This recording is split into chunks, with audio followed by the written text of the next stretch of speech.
Hello parents, ప్రతి టీంలో కూడా హిడెన్ పవర్ ఉంటుంది కదండి. మీ టీంలో ఉన్న హిడెన్ పవర్ ఏంటి, దాన్ని మనం ఎలా ఐడెంటిఫై చేయాలి తెలుసుకోవాలనుకుంటున్నారా? ఇవాటి సెషన్లో మాట్లాడుకుందాం. This is Jyoti, parent team connection coach. మొదటిగా పేరెంట్స్ తెలుసుకోవాల్సిన విషయం ఏంటి అంటే, మనం అప్పుడప్పుడు మన టీమ్స్ని ఫ్యూచర్లో నువ్వేం అవ్వాలనుకుంటున్నావు అని అడుగుతూ ఉంటాం కదండి. కొంతమంది చాలా క్లారిటీగా ఆన్సర్ ఇస్తారు, కొంతమంది కన్ఫ్యూజ్ అవుతారు, మరి కొంతమంది చాలా సిల్లీగా ఆన్సర్ ఇస్తారు. మనం నవ్వుకుంటాం కూడా.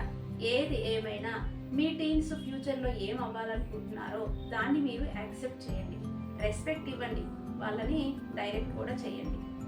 అంతేగాని దానికి ఫ్యూచర్ లేదు, ఎక్కువ శాలరీ రాదు, అది వేస్ట్ అనే మాటలు మాత్రం పలకకండి.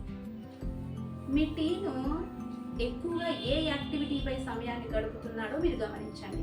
ఒక రకంగా చెప్పాలి అంటే, సమయాన్ని కూడా మర్చిపోయేంత విధంగా ఏ యాక్టివిటీపై ఎక్కువగా టైం స్పెండ్ చేస్తున్నాడో గమనించండి. చాలామంది పేరెంట్స్ మార్క్స్ అని, ర్యాంక్స్ అని వాళ్ళల్లో ఉన్న టాలెంట్ని ఇగ్నోర్ చేస్తూ ఉన్నారు. ఇది చాలా తప్పండి.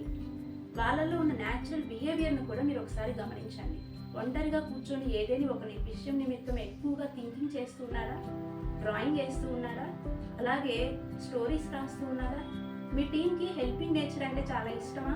ఇలాంటివి మీరు ఐడెంటిఫై చేయండి. దీని గురించి మరికొన్ని విషయాలు రేపటి సెషన్లో కంటిన్యూ చేస్తాను. వీడియో నచ్చితే సేవ్ చేసుకోండి, అనదర్ పేరెంట్కి షేర్ చేయండి, అలాగే వీడియోని లైక్ చేయండి, నా ఛానల్ని ఫాలో అవ్వండి. Thank you for watching.